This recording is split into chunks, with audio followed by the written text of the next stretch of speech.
Hello student, कैसे हैं आप लोग। उम्मीद करते हैं सब कोई अच्छे होंगे। मैं भी अच्छा हूं। और आज हम स्टार्ट करते हैं पार्ट ऑफ स्पीच का अगला स्टेप। हमारा 6 नंबर का जो होता है प्रीपोजिशन, संबंध बोधक अव्यय। अब हम जैसा कि पिछले क्लासों में हमने पार्ट ऑफ स्पीच का नाउन पढ़ाया था, प्रोनाउन पढ़ाया था, एडजेक्टिव पढ़ाया था, वर्ब पढ़ाया था, एडवर्ब पढ़ाया था। आज उसका 6 नंबर पार्ट है प्रीपोजिशन, संबंध बोधक अव्यय। संबंध बोधक अव्यय किसे कहते हैं, इसको जानने से पहले हम बताना चाहेंगे कि आप लोग मेरी वीडियो को ज्यादा से ज्यादा शेयर करें ताकि ये वीडियो उन सभी स्टूडेंटों तक पहुंच सके जो आने वाले बोर्ड के एग्जाम देने वाले हैं, चाहे वो हाई स्कूल के स्टूडेंट हो चाहे इंटर के स्टूडेंट हो।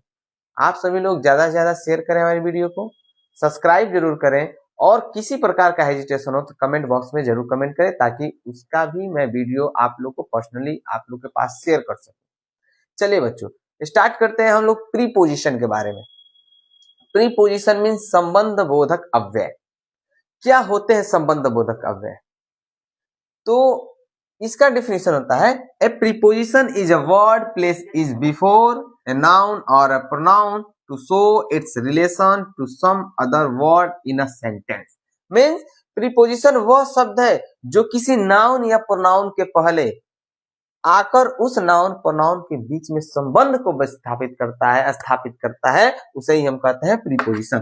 फिर से ध्यान देंगे, प्रीपोजिशन किसे कहते हैं, संबंध बोधक अव्यय किसे कहते हैं। तो संबंध बोधक अव्यय उसे कहते हैं जो किसी नाउन या प्रोनाउन, ऐसे शब्द होते हैं प्रीपोजिशन जो किसी नाउन या प्रोनाउन से पहले आकर उस शब्दों के बीच में संबंध को स्थापित करते हैं, उसे कहते हैं हम प्रीपोजिशन यानी संबंध बोधक अव्यय।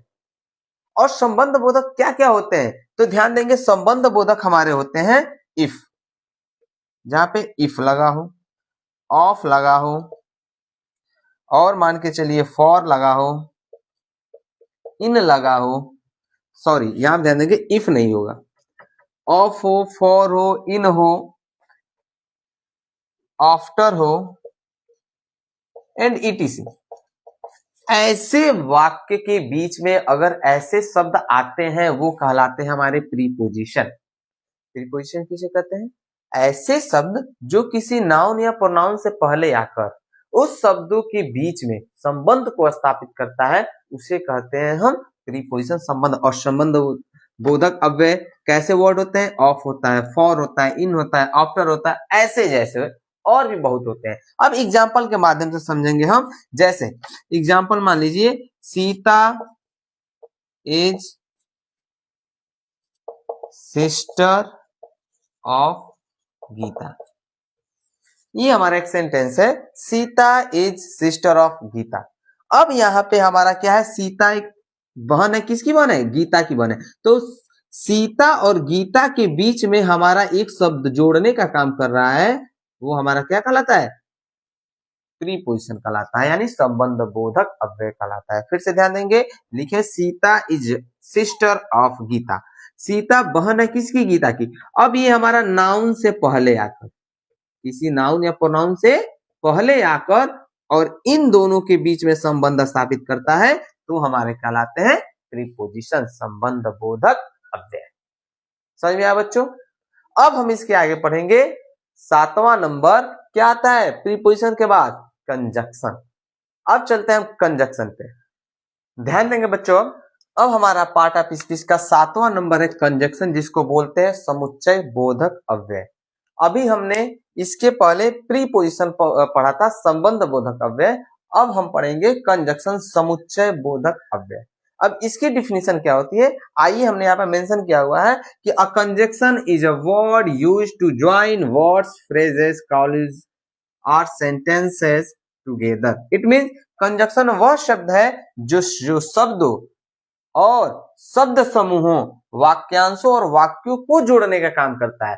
जिस तरह से आपने इसके पहले आपने पढ़ा था प्रीपोजिशन संबंध, संबंध बोधक अव्यय ऐसे अव्यय होते हैं जो शब्दों, नाउन और प्रोनाउन से पहले आकर शब्दों को जोड़ने का काम करते हैं, उसे हम प्रीपोजिशन कहते थे। लेकिन कंजक्शन समुच्चय बोधक ऐसे कंजक्शन होते हैं, ऐसे शब्द होते हैं जो ये वाक्यों को भी जोड़ने का काम, यानी ये सबको जोड़ने का काम करता है, उसे ही समुच्चय बोधक अव्यय कहते हैं। जैसे यहाँ पे लिखा है कंजक्शन वह शब्द है जो शब्द समूहों, वाक्यांशों और वाक्यों को भी जोड़ने का काम करता है, उसे हम कहते हैं कंजक्शन। जैसे and, but, or, because, if and ETC, therefore भी इसमें आता है।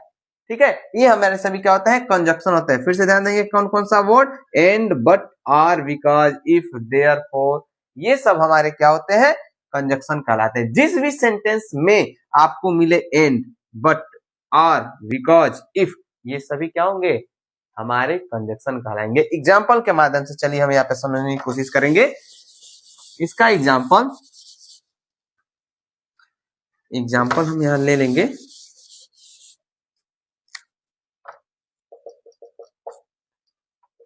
Ram and Shyam are brothers. अब ध्यान देंगे, ये हमारा एक सेंटेंस है, राम और श्याम क्या है, भाई है। अब इसमें हमारा एक वर्ड आया हुआ है एंड, जैसे आपने यहाँ पे लिखा हुआ है एंड, ये हमारे क्या कहलाएंगे, कंजक्शन कहलाएंगे। एंड हमारा क्या कहलाएगा, कंजक्शन कहलाएगा। जैसे एक और एग्जांपल ले लीजिए, Ram is good student but he is poor. Ram एक अच्छा लड़का है, अच्छा छात्र है, लेकिन वो क्या है, गरीब है, बट ही इज पुअर। यहां पे एक हमारा सेंटेंस है, राम इज गुड स्टूडेंट, और एक सेंटेंस है ही इज पुअर। राम अच्छा छात्र है, वह गरीब है, और इन दोनों सेंटेंसों को जोड़ने का काम कर क्या कर रहा है, बट कर रहा है, यानी बट हमारा इसमें, ये हमारे क्या कहलाएंगे, कंजक्शन कहलाएंगे। समझ में आया बच्चों? फिर से एक बार और एग्जांपल के माध्यम से समझेंगे। Sita is clever because C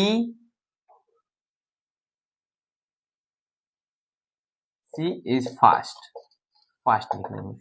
Sita is clever, Sita क्या है, चालाक लड़की है, केवल चालाक है, सीता चालाक है, क्यों, और क्या है, सी इज फास्ट, और वो बहुत तेज है। लेकिन इन दोनों सेंटेंसों को जोड़ने का काम कर रहा है बिकॉज हमारा दिया हुआ है सेंटेंस एग्जांपल में। जैसे कि हम जानते थे कंजक्शन में बिकॉज आता है, अब ये हमारा बिकॉज आया हुआ है, यानी दो सेंटेंसेस को भी जोड़ने का काम कर रहा है बिकॉज, ये हमारा होगा कंजक्शन। समझ आया बच्चों?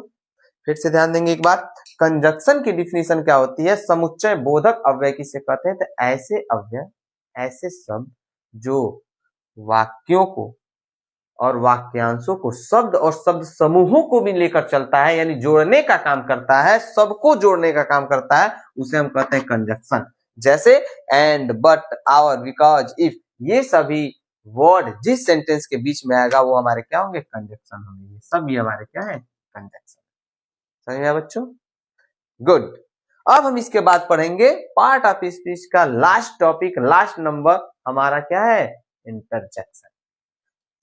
अब ध्यान देंगे बच्चों, यहाँ पे हमारा पार्ट ऑफ स्पीच का 8वां नंबर है इंटरजेक्शन, यानी विस्मयादि बोधक अव्यय, और पार्ट ऑफ स्पीच का लास्ट नंबर है इंटरजेक्शन, विस्मयादि बोधक अव्यय जिसको कहा जाता है। और ये होते क्या है, ध्यान देंगे बच्चों, इसका डेफिनेशन हमने मेंशन किया हुआ है कि an interjection is a word which expresses some sudden feeling और इमोशन। इट मींस इंटरजेक्शन वह शब्द है जिससे अचानक प्रसन्नता, अचानक दुख और अचानक आश्चर्य या मन में कोई अचानक भाव उत्पन्न होता हो, उसे हम कहते हैं इंटरजेक्शन।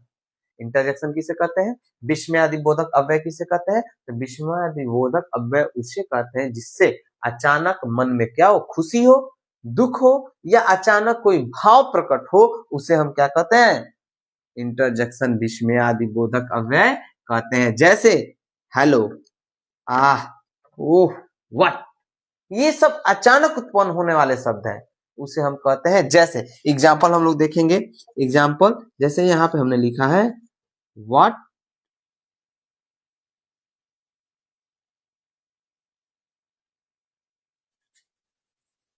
यहाँ पे फिर से ध्यान देंगे, एग्जाम्पल में hello, where are you going, going. अब ध्यान देंगे, यहाँ पे हेलो शब्द का प्रयोग हुआ है।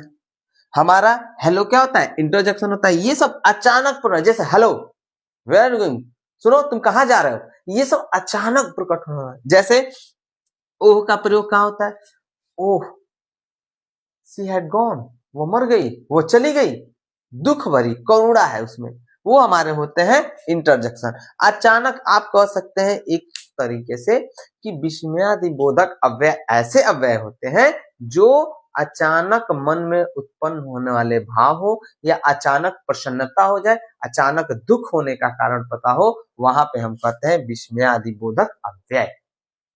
समझे बच्चों? वेल, ध्यान देंगे आप लोग कि अभी हमने पढ़ा है प्रीपोजिशन, संबंध बोधक अव्यय, कंजक्शन, समुच्चय बोधक अव्यय, और इंटरजेक्शन, विस्मयादि बोधक अव्यय। यानी हमारा आज पार्ट ऑफ स्पीच क्या हो गया, यहाँ पे इंड हो गया। फिर से ध्यान देंगे, पार्ट ऑफ स्पीच कितने होते हैं, 8 होते हैं। वाक्यों के आधार पर हर एक शब्द को पार्ट ऑफ स्पीच के इन्हीं 8 भागों में बांटा गया है। और वो पहला क्या था हमारा, नाउन, दूसरा प्रोनाउन, उसके बाद से adjective, verb, adverb, preposition, conjunction और इंटरजेक्शन। यही हमारे क्या थे, 8 थे। ठीक है, और 8 को हमने यहाँ पर आज पढ़ लिया, जान लिया। अब इसके बाद से हम एक नए चैप्टर की शुरुआत करेंगे। फिलहाल आज के लिए इतना ही। आप हमारे वीडियो में बने रहें, इसके लिए बहुत बहुत धन्यवाद। ठीक है, अभी तक जिस लोगों ने हमें फॉलो नहीं किया है वो जाके जल्द से जल्द फॉलो कर लें। हमारे फेसबुक पेज पे भी जाके आप लोग, मेरे फेसबुक चैनल को भी आप लोग फॉलो कर लीजिए, इंग्लिश वाले आशीष सर के नाम से। और आगे इसके बाद नए चैप्टर की शुरुआत करेंगे। फिलहाल इतना ही। थैंक यू लास्ट तक बने रहने के लिए। और सभी बच्चे ध्यान से हमारी सारी पास्ट की वीडियो, पिछले जितनी भी वीडियो है, एक एक करके एक एक टॉपिक को हमने पार्ट ऑफ स्पीच को बताया है। जाके आप लोग एक एक वीडियो जरूर देखें, शेयर करें, लाइक करें, सब्सक्राइब करें। और किसी प्रकार की दिक्कत हो, अगर हेजिटेशन हो, तो आप हमें कमेंट बॉक्स में कमेंट कर सकते हैं।